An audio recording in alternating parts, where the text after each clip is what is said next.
I woke up this morning all excited to show you guys the new YouTube studio, but no, we got Bungie coming in to take the spotlight from what seems like one of the most awesome things I've ever done in my life, building a YouTube studio.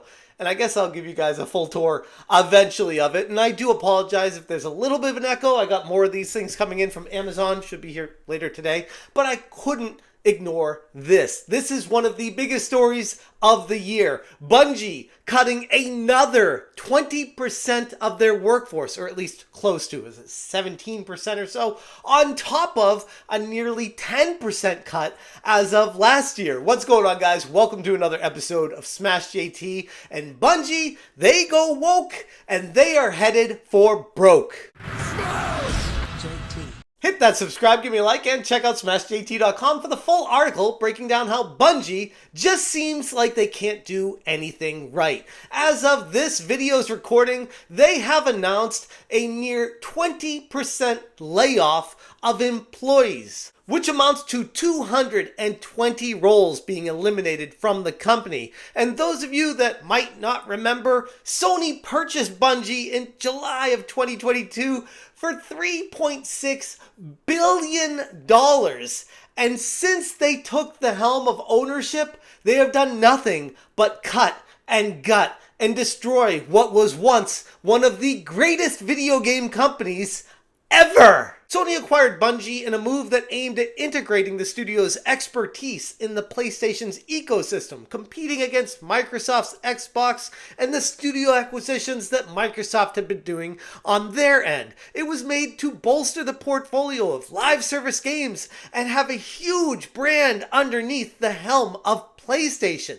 At least that was the initial intention on the surface, but the acquisition has since been marred by challenges, and Bungie's ambitious expansions and focusing on multiple high-profile projects have led to severe financial strains. Bungie alerted everyone of this morning on Twitter, stating, "This morning, we shared an important update with the Bungie team on the difficult decision to eliminate 220 roles at Bungie. You can read the full statement below." And clicking on the link will bring you to a statement on Bungie's website written by Parsons, the CEO of Bungie, that many people are not the biggest fans of, but that's something I will get to later in this video. According to the memo that Pete wrote, he said, "I'm sharing with all of you some of the most difficult challenges we've ever had to make as a studio.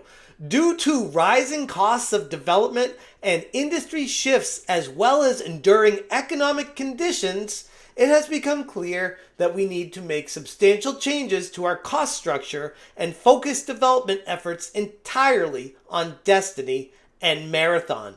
That means beginning today, 220 of our roles will be eliminated, representing roughly 17% of our studio's workforce." He goes on from there talking about how this is really sad and it sucks for the employees and we feel bad. You know, the PlayStation Studios leadership is good people. We try really hard. It just doesn't work out because, I don't know, it's the economy and other stuff. It's just anything but me, Pete. Don't blame me, Pete Parsons. It's definitely not the leadership. It's the exterior stuff. It's alternative problems that have nothing to do with going woke or trying to push agendas on a company. No.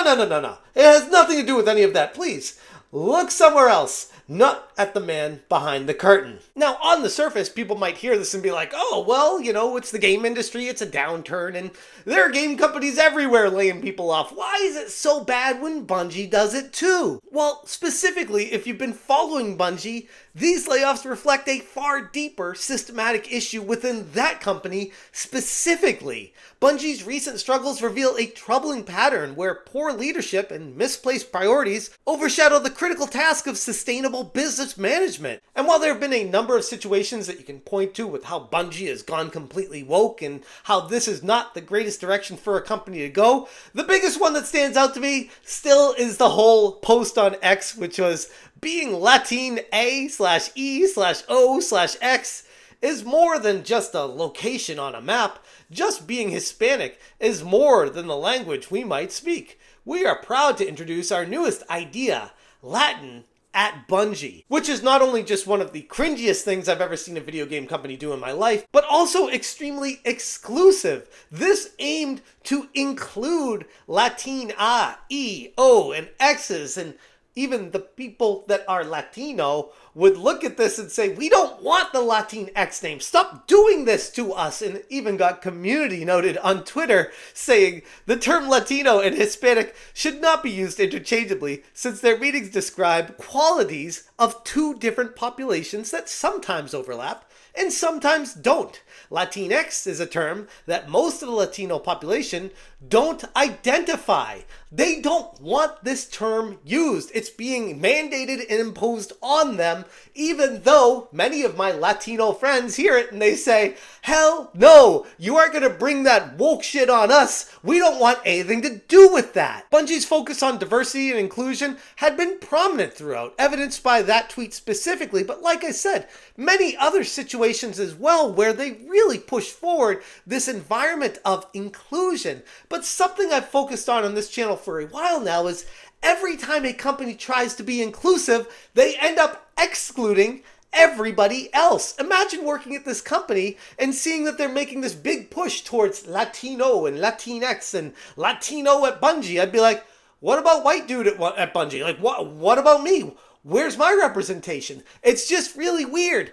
I don't want that. And they don't want that either. They want to go to work and make a video game. We don't need this extra superfluous fluff that these game companies keep shoving down everyone's throats. Studios should always prioritize financial health and game quality over these ideological pursuits, particularly when faced with economic downturns and industry challenges. But maybe there's just too much logic in that sentiment. Hypnotic on Twitter said, were any of them DEI consultants that provide absolutely nothing to your company? I'm not going to hold my breath on that one. Mark Fox said, woke kills games. Woke kills studios. Woke kills jobs. Woke equals anti-gamer. Woke is evil. And Jason replied, yes, that is its intention. Woke is a Marxist destabilization plan to foment revolution, which honestly, a little bit tinfoil hat, going way too down the rabbit hole with that one, but the more you look into it, the more it's like,